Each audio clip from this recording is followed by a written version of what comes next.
Hello, welcome to the State of Decay 2 stream. I'm your host, Geoffrey Card, and over here we've got a guest, Joe Swarner. Yes. Jawafawa on Discord, for those of you Correct. who are at the Undead Labs Discord.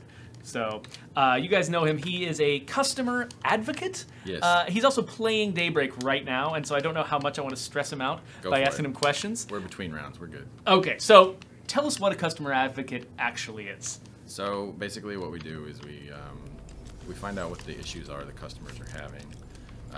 We try to reproduce them as much as we can in like a test or a lab type setting. And then we advocate to try to get those issues fixed as soon as possible. So you're like in constant contact with people who are playing the game, who are getting to us through Discord. Correct. But you're also in contact with our team. Right. And talking to us, and so you're sort of the best vector for getting these things communicated to us. And with Microsoft Test over there, like we're sort of in communication with a lot of folks, and so we get to know a lot more about like what's going on, what the big priority bugs are, and some of the ones that we get from the customers, we have enough input, if there's enough customer complaints and so on, and we can quantify them, then we can get those things pushed up. And you've actually kind of become one of our key frontline testers too. Like you end up getting so familiar with these bugs, even more familiar than a lot of other folks like on the QA team. Like specifically, I think you've been focusing on zeroing in on what causes that audio glitch that we cannot seem to get rid of. Yeah. Well, and I have to give credit where credit is due. Like we have a team down in Portland that works for Microsoft, and they've been really good about identifying that. They found it, they reported it, and then the problem is we haven't really been able to identify the root cause. But we've made some progress on that yesterday and today. So hopefully we'll be able to zero in a little bit more, and I think we'll be good to go in the next update. That should be included, assuming we can find it. Yeah, one of the challenges of that particular bug is the fact that it's so erratic and so random. Right. That like we literally until you sort of walked us through it today, we literally could not reproduce it in a dev environment where we could actually use our local tools to figure out what is actually going wrong on a technical level. Well, and it was also sort of hit or miss, even among Microsoft tests. So the fact that we were able to do that, it kind of speaks to what I think a customer advocate does best, which is sort of create an environment where everybody can kind of Jug on my side. work together well. All right, all right. Okay. Zombies don't want me to shoot that juggernaut Brant. All right, dropping a grenade. I'm gonna orient this mic just a little bit more at your face. Dropping another grenade. You got him? Got him. All right. So Frag first wants to know, how does somebody become a customer advocate? Like what's the route into that career? Well, I've done this before at other game companies where like you look at like store reviews and things of that nature as a QA person, and once you show any kind of capability whatsoever with the public, right? You can basically like interact with the public in such a way that you don't think they're totally frustrated with you, and then have the ability to find very rare sort of end game bugs, right? Because you are not only like a fan, but you actually know a lot about the game. Basically, sort of like a walking, talking knowledge base. And I think that most of the people that are in the stream, or at least are on Discord, they certainly can attest to the fact that I know a little bit about what I'm talking about when it comes to like State of Decay 2 problems. So it sounds like QA is sort of is the way to if you become a tester and a very experienced tester, this is one of the routes that you could end up going. Yeah, and the other side is like you can just be really talented at dealing with the community. And so community management might be another way in. correct. And so we work with the community managers, we work with test, we work with production when we can.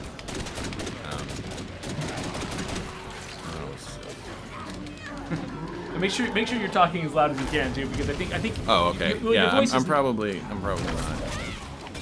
I get in game mode. So, Yeah. You know. No, totally, that makes sense. Yeah. I think, my voice is naturally like the very, very, loud and shrill, whereas your voice, I think, naturally is at a frequency that is mostly heard by crocodiles. Yeah, maybe. So. Look at me firing sideways there. You got him, Brant? Trying not to get Killed. thrown into the cloud. All right. So Stainless Man is reacting to the fact that when Wonder came up and started messing with the microphone, I started probably getting a visible panicked expression on my face, like, oh no, if she does the wrong thing, the mic falls on our faces and we're all gonna die. Right. So. All right.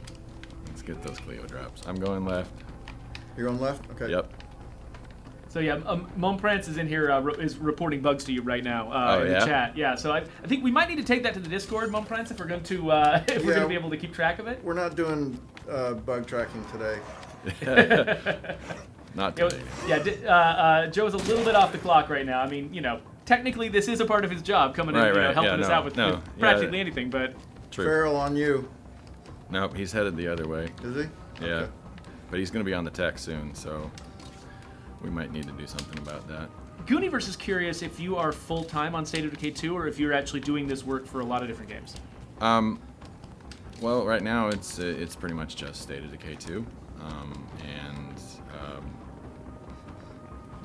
While we have other games that we may be moving on to at some point, right now it's pretty much just this game. I mean, whenever there's a new release or a new update, it's that's when we need the most attention, right? And so Exactly. You're definitely going to be, we're going to have a lot of folks focused on the game during times like this. We just released Daybreak, Right. and we also just released patch 4.1, which is another sort of. Well, in 4.1, I was really impressed. It gave a lot of quality of life improvements. Granted, I see a lot of posts on Reddit and whatever, and they're like, oh, you introduced new bug this and new bug that, and I'm like, well, I don't know how much you know about software development in general, but there's sort of an adage in software development, right? 99 bugs on the wall.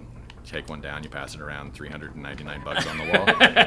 You know what I'm talking about. Yeah, no, that's so, pretty much how it works. Yeah, you squash a few bugs, but unfortunately, especially in a game that's this big, with this much content and this many interconnecting systems where you Exactly. fix one thing and you don't realize it touches 5 other things because you didn't work on those things. Exactly.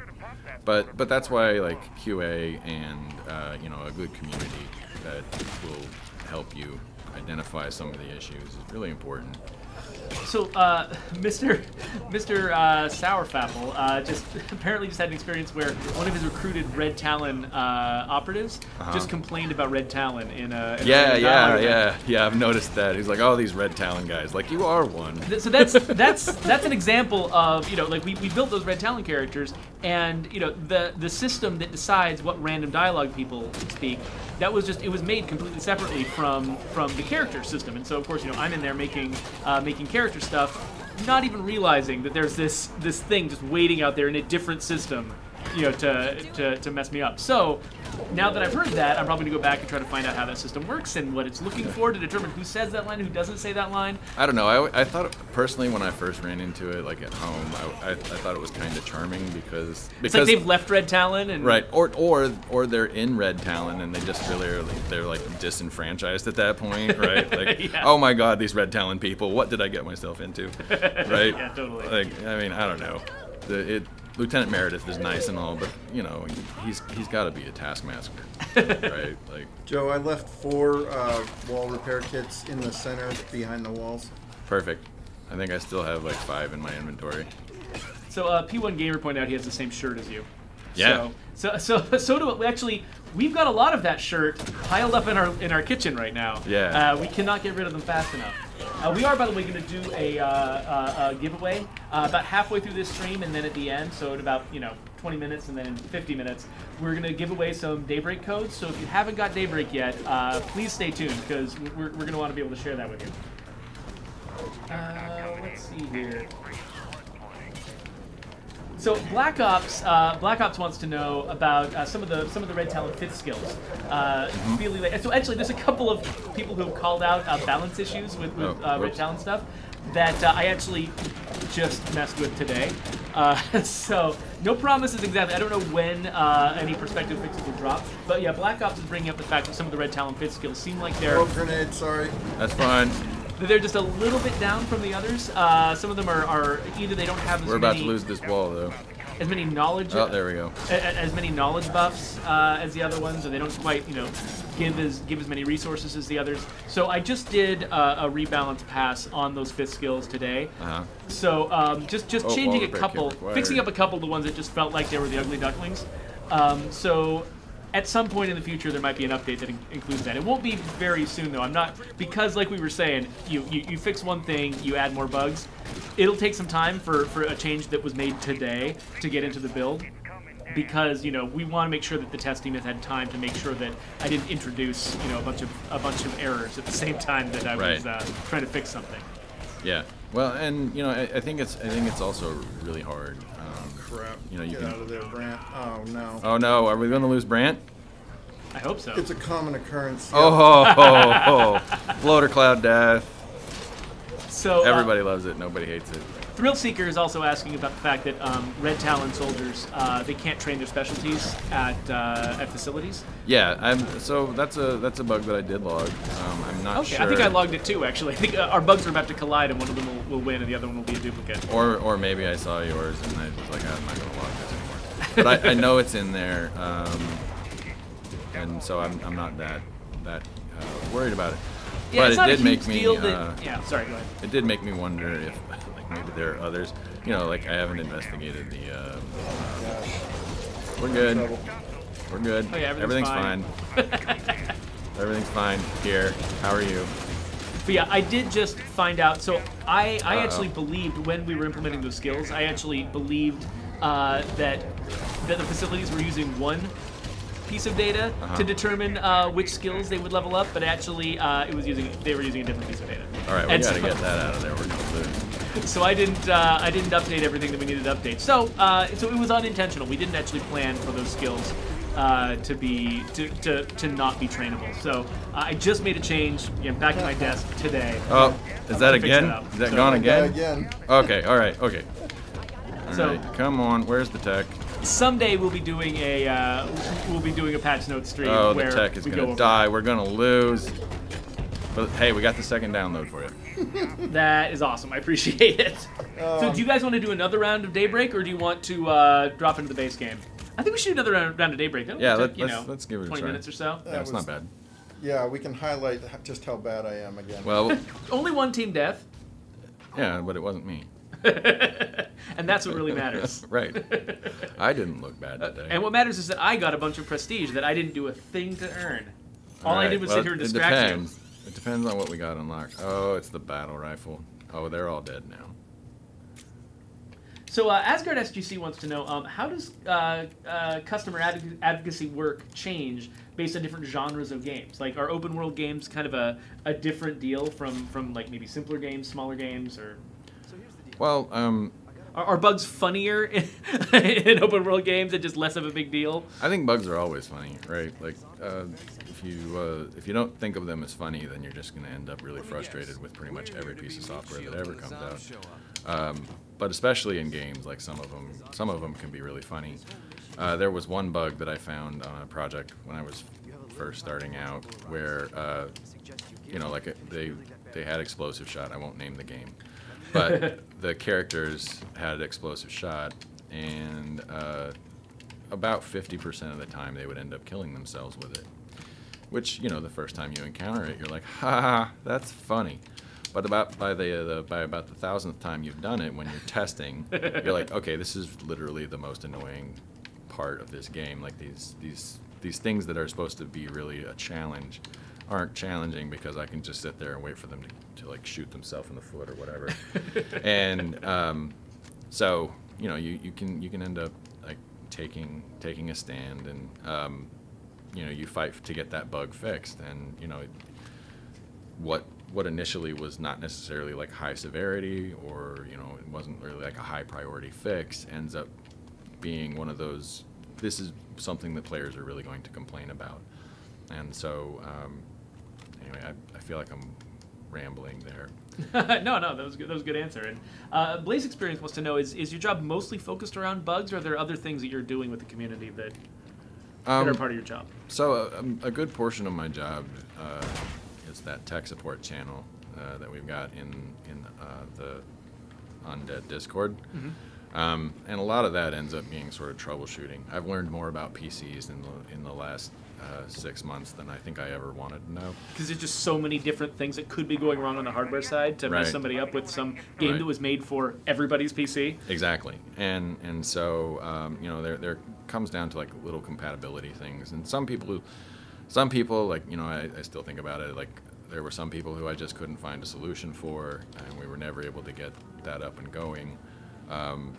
But I think we've got a pretty good track record of getting people up and going again. And when Lauren and I aren't able to be there, especially like at night when we're sleeping and not at work, the community does a really good job of like helping people out, or telling them to like message us directly, and we'll take care of it as soon as we get in.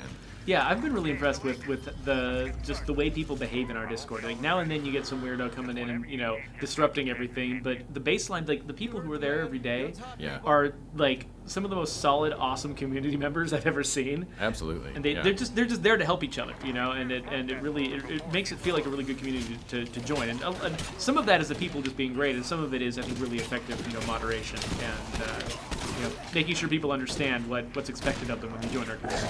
Yeah, well, I mean, when you have really difficult rules to follow, like you don't be a jerk, that can be, for some people they're like, I'm not a jerk, and then they certainly are, right?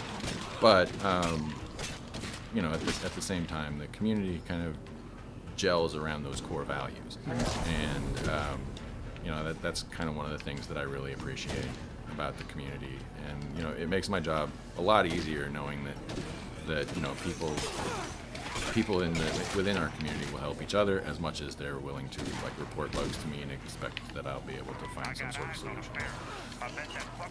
So yeah, no, that's we've actually got another comment from Naxi. Naxi wanted to know who did the achievements.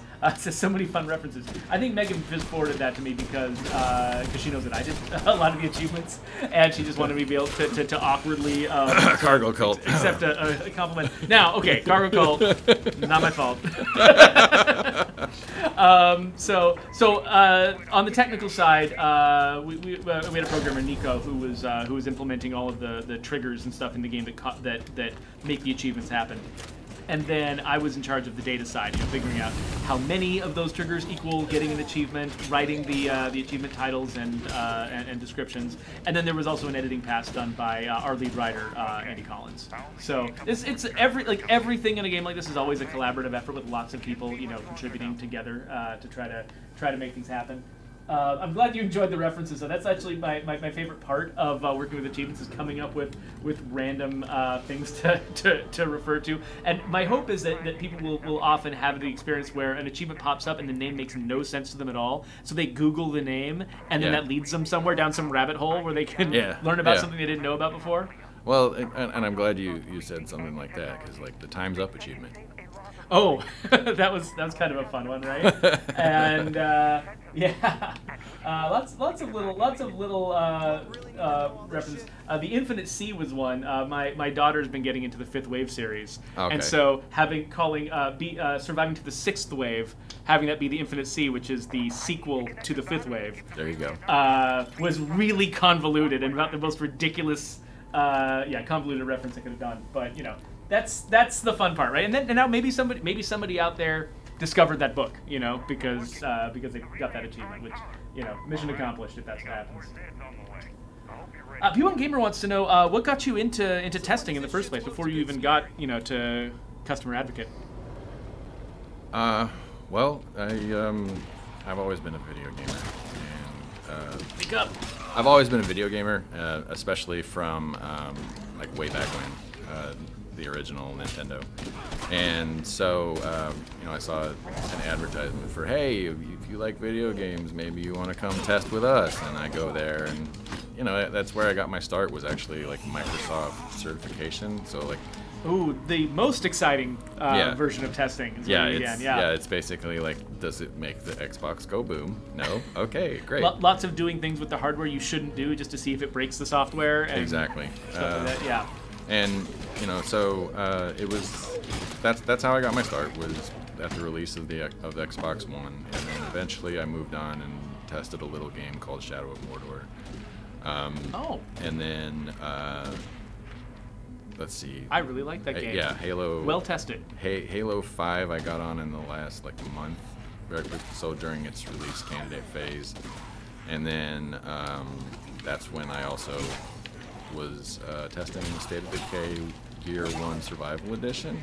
Oh, right. So you guys like put out like a CU or something, like a content update for those who don't know. Yeah. And so a patch. Yeah, and so. That was sort of like some of the best parts was like, and then you know I moved on to a couple of other different places. I was testing in the mobile space for a little while. Actually, I have some design credits in the mobile space. Oh, cool! So, that's awesome.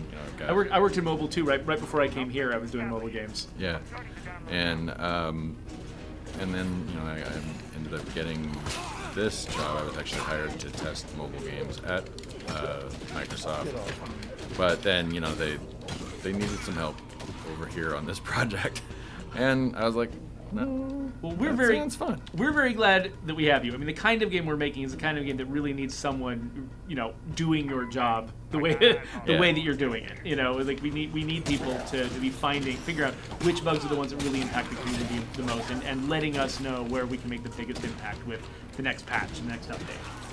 Brant's over here getting showed on. I'm getting eaten by zombies I can't see.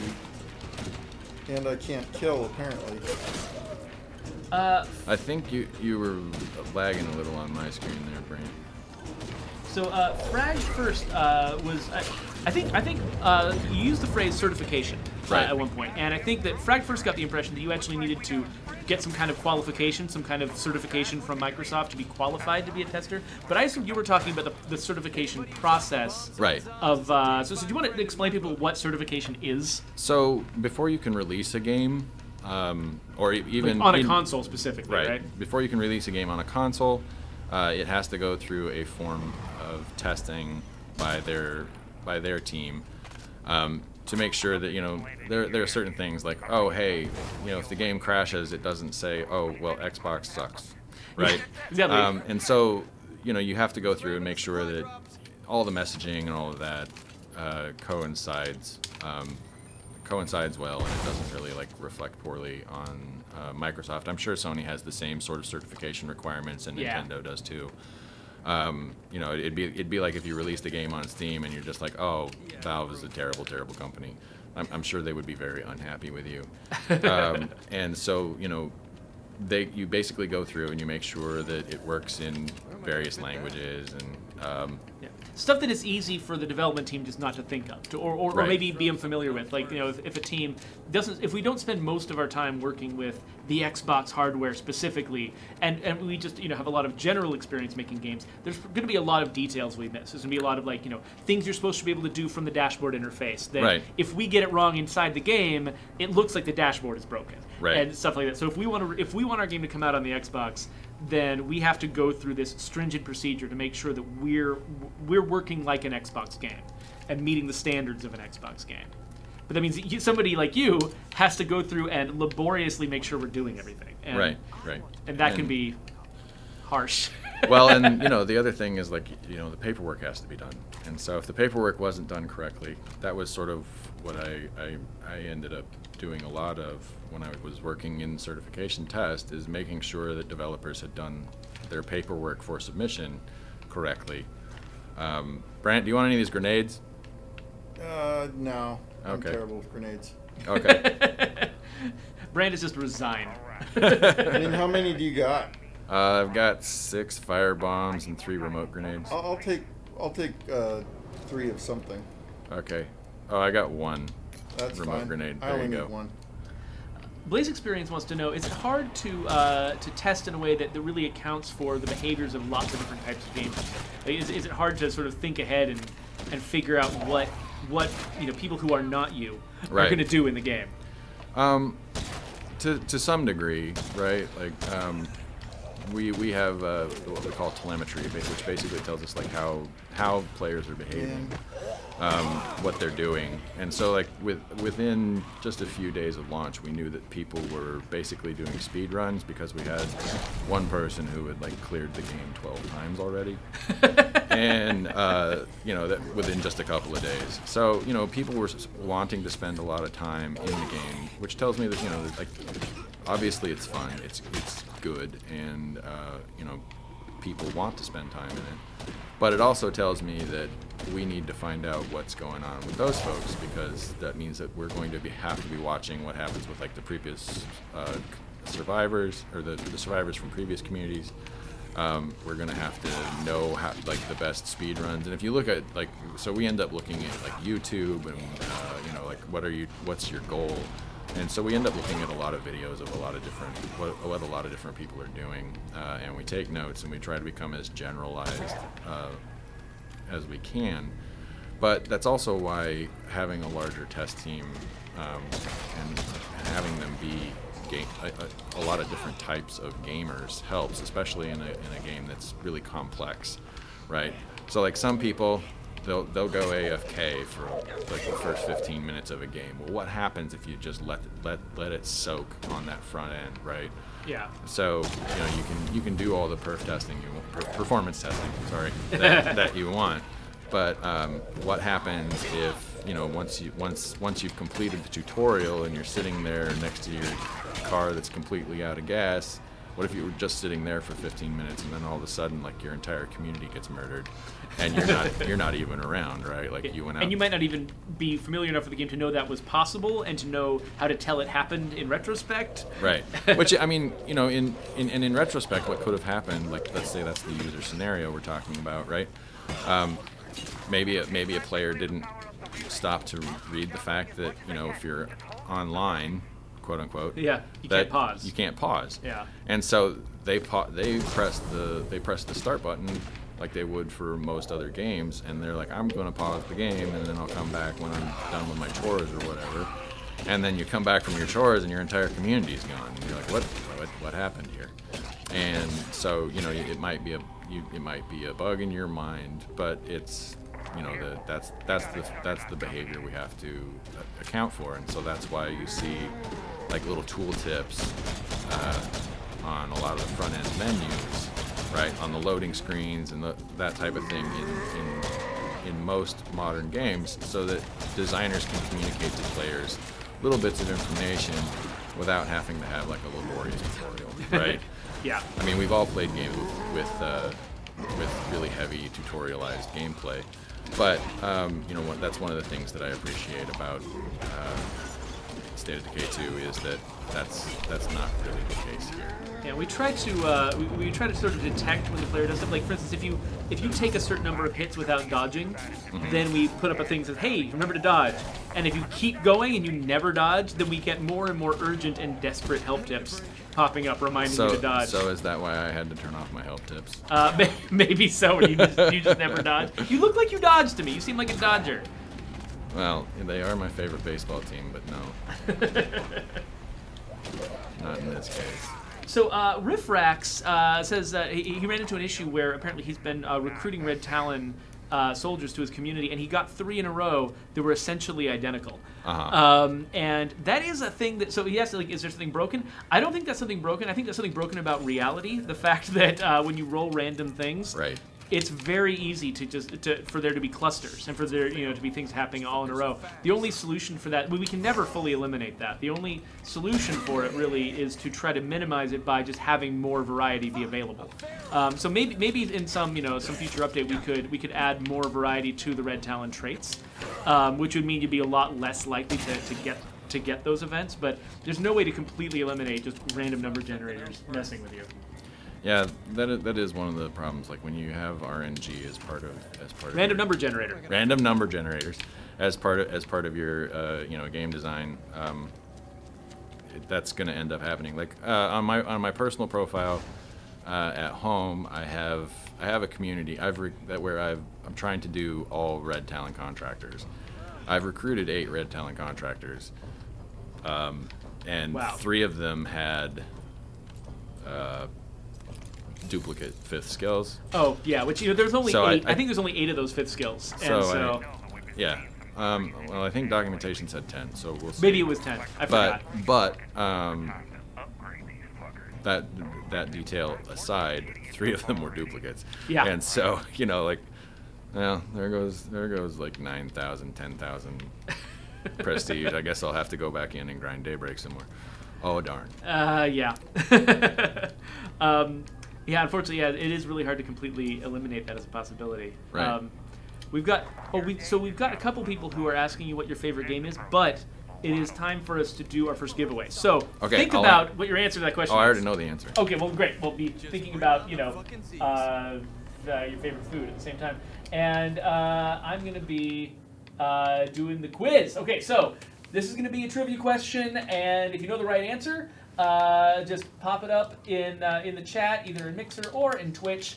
And let us know how much you know about State of Decay. So, the idea here is the top dozen or so people on each platform who get the right answer, they'll be entered into a sort of a random drawing, and somebody on Twitch and then somebody on Mixer is going to get a Daybreak code from Megan and Jen, who are monitoring the chat right now. So, are you guys ready? So let's start with this question. So, which Red Talon 5th skill, and don't you answer this, offers knowledge of cooking? Which Red Talon 5th skill offers knowledge of cooking? So if you know the correct answer for that, just pop it into the chat, either on Twitch or on Mixer, and the first several people who get the right answer have a shot at a free Daybreak code. Now, I know a lot of you in the chat already have Daybreak, so maybe that's not going to be as exciting. But you've now got a gift to give to some friend of yours, or if you're a streamer, you can do a giveaway, with your own chat. You can do anything you want to with this code. Once it's yours to dispose of however you like. So it looks like we got a fair number of people who know the right answer to this question. So I think Megan and Jen are probably tabulating the answers now. And let's see here. Okay, yeah. So we're gonna get some answers to that pretty soon. But what is your favorite game? Hands down, it is The Last of Us. So The Last of Us came out, I think, within a couple of weeks of the original State of Decay.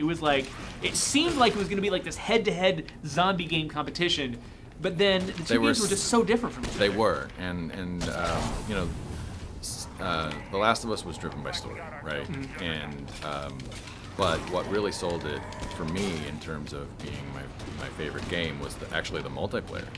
I never actually played the multiplayer. Yeah, no, it was basically small unit tactics, and it still had the parts about the crafting.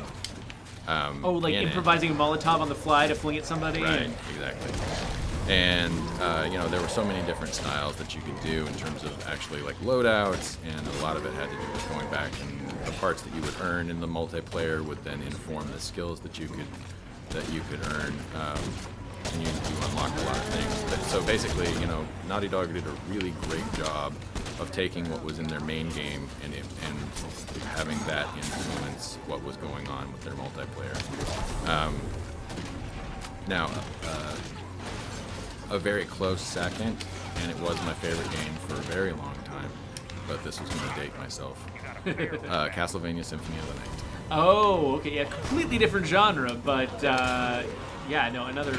It's kind of interesting how people think of games as being like a genre, like video games. They all have to share so much in common, but really you can get. Down. You can get such a massive diversity of different types of games and genres and everything. Like I love the idea that your favorite game could be, two games could be so completely different from each other. Right. Because I'm like the same way. I mean, The Last of Us on the action story type game side, cinematic games is hands down one of my favorites too. But I also spend most of my time playing Into the Breach and RimWorld, which are like totally the opposite type of experience. Exactly. Right? Yeah. I am lagging so bad. That's all right. I got you covered, Brant. I mean, I'm dying in. You're in a bloater cloud. Yeah. Well, I don't see it on my screen. That's the problem. Oh, that's awkward. Okay. Well. So hopefully you won't see it. So Black Ops. So I actually, this might be something that you'll end up having to follow up with. Black Ops is asking about Red Talon characters having normal traits. Is asking if that was intentional, and no, that's not intentional. You're not supposed to. So you've got a very special Red Talon character. If you've got a Red Talon character with normal traits. Well, my question for Black Ops would be like, is this in Daybreak or is this in the main game? Okay, that's true. true. Because in Daybreak, I don't think that they show up with the regular skills in Daybreak. So I'd like to report a bug. Did you just have something horrible happen? So I died. He's stuck. Yeah. I died in, so unfortunately, we've seen that. I don't know. You can leave and come back. That'll solve it. But, it just connected me again. Oh, there you go. Perfect. I guess we just had just a really bad lag spike or something. Except I'm stuck in midair. Well, let's see. What? Oh no. You get the real deal here, folks. No, we're not trying to market this sucker up. You get to see the real experience right here on our stream. It looks to me like you're trying to loot something, Brant. Yeah, I just quit. Let's focus on this as tightly as we can. Okay, yeah. So you're right. That is a big difference. I don't know if Black Ops is asking about because these Daybreak guys you're playing right now, they can totally get random fit skills and just other arbitrary skills. Like it's meant to sort of show they could be anybody, right? Right. So like here, they don't even have a fifth skill. Yeah, habitual volunteer has nightmares, but then in the ones that you recruit, right? You're basically like we really wanted to make sure that they mechanically were different from each other, so it was so it wasn't just like, well, they're all identical but they're different in superficial ways like these guys are. Right. We wanted them to all be different in mechanically relevant ways, and so that means we needed more traits to create that differentiation. So rather than letting them have a bunch of normal traits, they all have hopefully just Red Talon traits. I can imagine it being possible for one of them for now and then, for one of these guys to end up with a normal trait. And if they do, I would love to get details on that because it would help me track down like which traits they got. It would help me track down whatever thing is going wrong. Well, and that's something that like that's what we exist for, right? Like so, Lauren and I are there to try to help track that information down. Once the community's reported it, we're there to test it, and we get a lot of really good support from our Microsoft dev team, and so it's not just us, but they help us track stuff down so that we can try to get it identified and fixed as soon as possible. So, again, it's great to have the community and all the support of the test team. So we've got winners for our giveaway. So let's see. So first of all, let's look at the answer. So which Red Talon fifth skill offers knowledge of cooking? It's my favorite, gut packing. So a lot of people got gut packing as the right answer, but the winners sweetbreads. Yeah, there you go. The winners are on Twitch. We've got Gooniverse won that one, and then Prudent Web on Mixer. So Gooniverse and Prudent Web, Jen and Megan will be getting in contact with you guys and figuring out how to deliver those codes to you. But congratulations, and we're going to do another one. If you didn't get it this time, we're going to do another giveaway just like this later on. So towards the end of the stream. So stick around, another 20 minutes. We'll do another giveaway towards the end.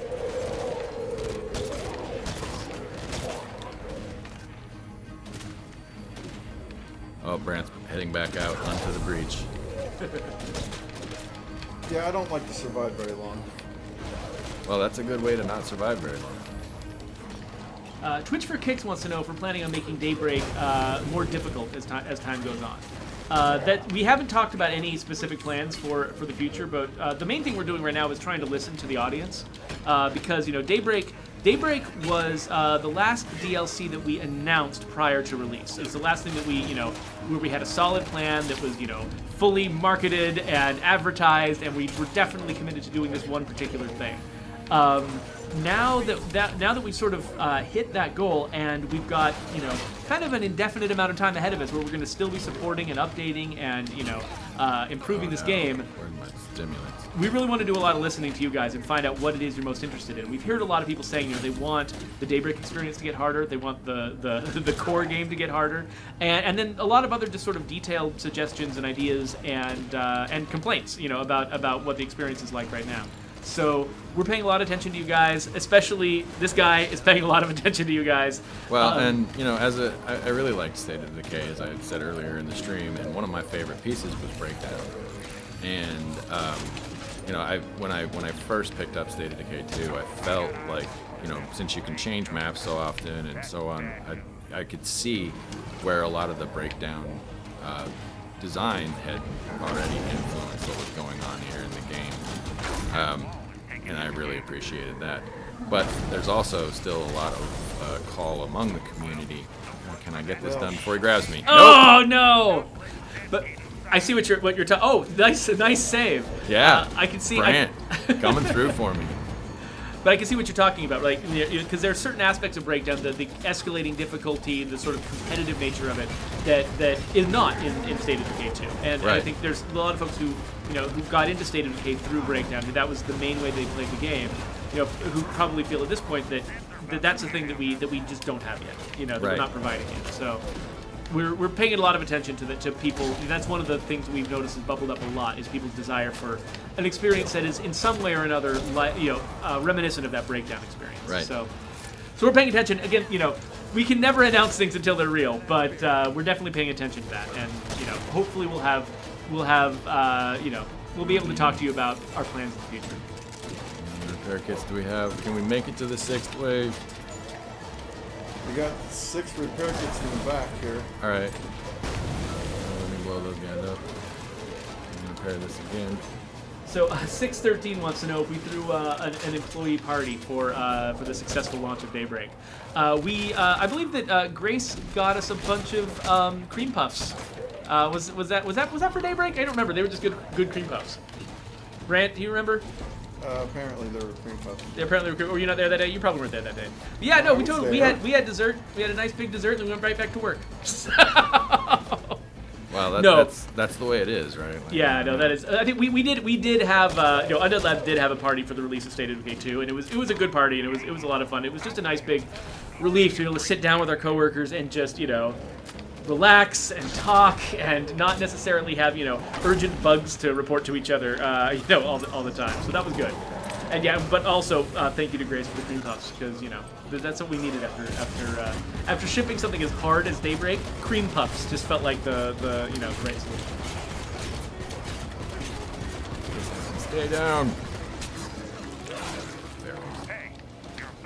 Do you have any bandages? No. Okay, grab some bandages. Hansel Ladola wants to know, what movie do you wish had been made into a game that's never been done right? He says, personally, I love a Big Trouble in Little China game. I'd want a Big Trouble in Little China game if I could play as the villains, because they had way more interesting powers than the heroes. I don't know, but I don't know. I guess they'd make really good bosses, and Knife. After playing Kratos in the latest God of War, throwing a weapon, which was one of Jack Burton's big skills. Right. I can see like a knife throw, a game whose core combat mechanic is knife throwing. I think could be pretty satisfying. Did we do it? Did we make it? Oh, I'm out of repair kits. All right. Well, it's a good thing we get a whole bunch of minefields. I've got repair kits. I'm gonna okay. try. I'm gonna just mostly be going out to get explosives. Do you guys have any movies that you sort of wish had ever been made into a game, or maybe they were made into a game and you wish somebody would try it again? Let's see. That's a Hudson Hawk. Ooh, that's a good one. The Last Boy Scout. Actually, you know what? I was gonna say alongside Big Trouble in Little China, I think Escape from New York would be like an open world game where you play as Snake Plissken, running around and stopping random 80s crimes. I'm also in favor of Big Trouble because that's my favorite movie of all time. I would like to see a good game of Total Recall done. That could be really interesting. Yeah, especially like there've been so many games, and I think have done a really good job of that sort of like mind effing sci-fi story. Like I think one of my favorite recent ones, Quantum Break. Like I think that was sort of an unsung hero for me. Like it didn't get, I think, as much credit as it deserved for being a really intricate and solid time travel story. There's not a lot, there's a lot of arbitrary and weird and stupid time travel stories out there. Right. Not a lot that are actually as good as Quantum Break. So that was a favorite of mine. That it's kind of half movie, half game. So maybe that one just counts. I don't know. Yeah. But I'd love to see something like that for some of these other things. Something like Total Recall. It's trying to mess with your perception of reality, wonder what's real and what's fake. Oh, a Blade Runner MMO would be awesome. That'd be good. Actually, probably if I could go back in time and have one movie get a better game than it got, it would be Kung Fu Panda 2, because I was responsible for the terrible game that was made for Kung Fu Panda 2. I wasn't responsible necessarily for how terrible it was. That was mostly a budgetary and time issue. But that's probably the one of the worst games on my resume, which has a lot of not that great games on it. So I'd probably just go back and redo that one and start there. P1 Gamer says, I want a State of Decay movie, but about which characters? I guess we probably, if we ever did a State of Decay movie, it'd be Lily. It'd be Lily and Marcus and Ed and Maya. We'd kind of go back, start at the beginning, because that's where we actually had specific defined characters, and that's an interesting thing. We've talked a lot, like internally. Whoa, that was crazy. Yeah. About sort of the pros and cons of some of the different character choices we made in different versions of the game, right? Because the original game had Marcus, Maya, Ed, Lily, Pastor, all these guys. And Lifeline similarly had, a cast of characters at the beginning. Breakdown had some characters, but they weren't really, they were characters as commodities, not really characters as story elements, right? And State of Decay 2 has got characters in the background. It's got the initial tutorial characters, which are not always the same, but they've got some things in common. And then you've got the radio characters who you don't meet in person, so they're kind of distant. So we do have characters, but most of the game is made up of more like characters as commodities, the way the Breakdown was. Well, I guess I would have to agree, but I don't think we would have to go all the way back to State of Decay 1. I mean, I think the whole, for anybody that hasn't played through and heard all the radios, spoiler alert, like the Lily Cancer story and how she's dying, why she's dying. It's lupus. Sorry. But yeah. Right. Sorry.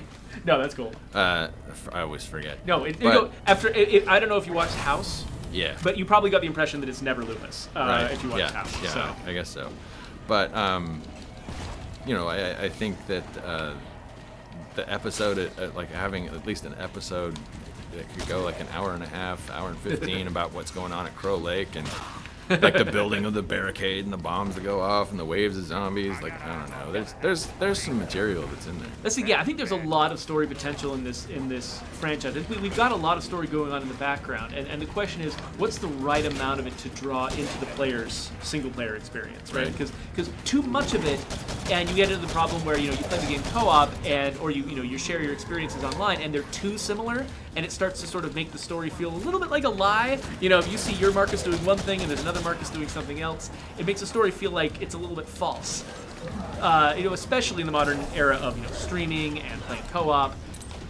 It's rough when you put a lot of very specific single-player stuff. Nobody, those very cinematic story games, nobody streams those because, or at least they stream it very little for a short time after the game comes out because. Or they'll just do YouTube videos of the cutscenes, and you won't really see much of the gameplay. Yeah, and so there's definitely an advantage to being one of those games which is more systemic and less based on a story, but at the same time, if you don't have a story foundation to give context to all the systemic stuff you're doing, if you don't have a really compelling setup and people believe in your characters, then the systemic stuff, it's less powerful. And so, I don't know if we got the balance exactly right with State of Decay 2. I think we're going to keep thinking about it as we work on future iterations of the franchise, whether we're talking about, future games or DLC and updates.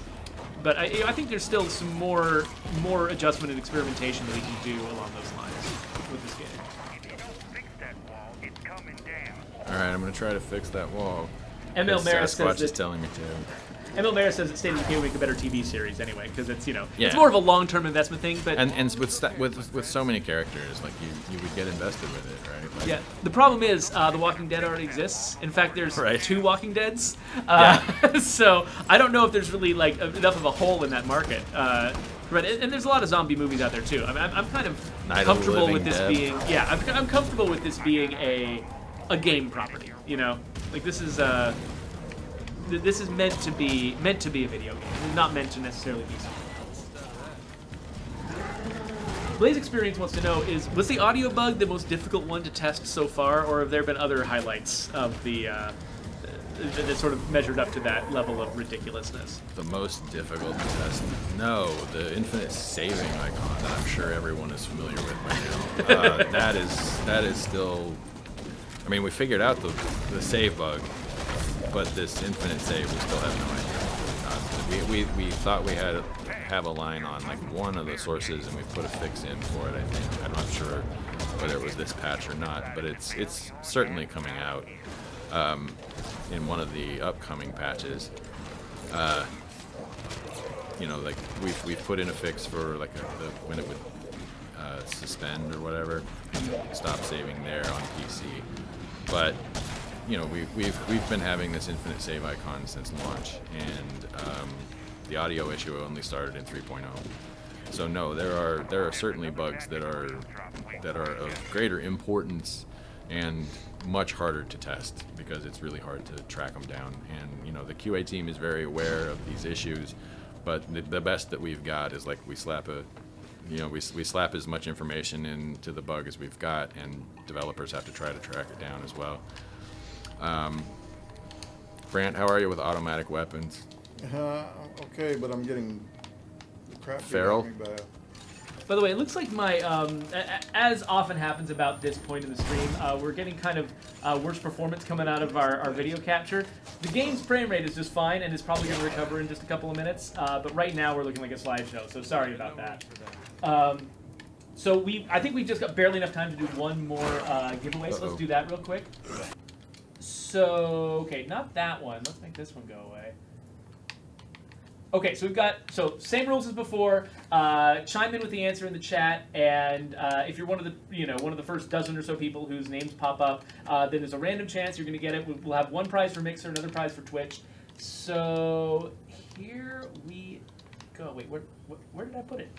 There it is. Okay, so here's the question. After a Daybreak victory, which type of zombie have you killed the least? This is pretty consistent. If you win Daybreak, then there's one zombie type on the list at the end that you have killed the least of. Pretty much every single time. Something really weird would have to happen for it to be something else. I'm leaving you, I guess I'll just put the mines inside. I'll leave that question out there, and we'll get back here. In the meantime, Megan seems to be just forwarding me questions that have to do with my specific areas of responsibility on the game. She has somebody asks, who is the man who named a group of survivors the Flaming Badasses? So the Enclave names mostly, everyone on the mission design team had the ability to add their own Enclave names, and so there's a smattering of different people. The bulk of them were a shared effort between me and the lead writer, Andy Collins. And so basically, at one point, I think we had like just a dozen different Enclave names, and we realized we need way more. And so Andy and I just spent a lot of time we would open up the list of potential Enclave names, and we would just add to it and add to it and add to it. Until we got them up above between 50 and 70, I think, for some of the main lists. Some of the smaller lists, for very specific ones, like the Cannibals, always have very positive, friendly names. We have a few narrower lists, and your initial community, the very first community that you come up with, they always have a very middle of the road normal name. We didn't want to weird people out with their very first game. But yeah, then once you've played through at least one game and you've started a second one, then you start using dipping into the weirder Enclave names, whether we're talking about your own community's names or the names of NPC Enclaves. And I'm always looking for new ideas for them too. Like I think I was just listening to an episode of The Dollop, where apparently there was this gangster named Danny Green in Cleveland in like the '60s. and his little like band of miscreants was called the Grievance Committee. Nice. And I love that so much. I'm gonna sneak over after the stream and go sneak the Grievance Committee. I got the wall. Yeah, as a new enclave name. So we're getting pretty close to having our winners for the giveaway. So we got about 5 minutes left. So if you have any last minute questions, throw them in quick. So Starless Cello asks, why must the big red boy be so scary? I assume you're talking about the Blood Plague Juggernaut. I mean, that's the whole point, right? People were complaining that that the game was too easy. Right. And so we wanted to put in something in Daybreak that would really make it clear that we're trying to make things harder. Obviously, we haven't made it hard enough for you yet, but you know, we're working on it. I don't know what you're talking about. I get into a 4-player session, and I don't get through that session without having Blood Plague. Like I usually like. Or Jug on right. I only have like 8 shots left. That's okay. I've got a rocket pod.